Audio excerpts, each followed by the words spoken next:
Good afternoon, Bluebeamers. My name is Troy DeGroot with U Chapter 2, and I'm excited to partner with the team at Brighter Graphics to deliver world-class Bluebeam training and customization services so you can get the most out of your Bluebeam investment. So I'm going to go up under Review to start out in the upper left corner. Next one is Keyboard Shortcuts. When I click on that one, it's going to open up this window here. And on the Tools tab, you can see all of the tools available in Bluebeam Revu and all of the shortcuts over here. With these, you are able to customize these. So if you're used to your CAD software and C means something in particular, you can change that in here. So let's just say ellipse is going to be E. We use that for circles also, so I'm going to type in a C.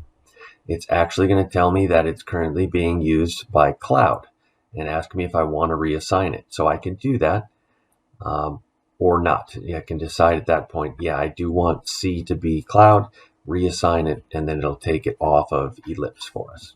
So you can go through and mimic what you have in CAD.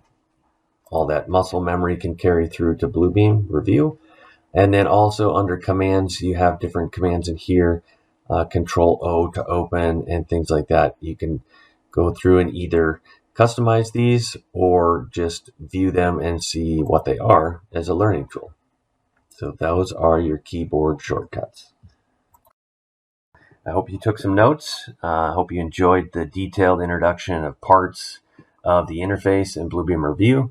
Thanks for joining us. Reach out to Darren and his team at Brighter Graphics to learn more about additional licenses of Revu Extreme or the small investment of upgrading your existing seats.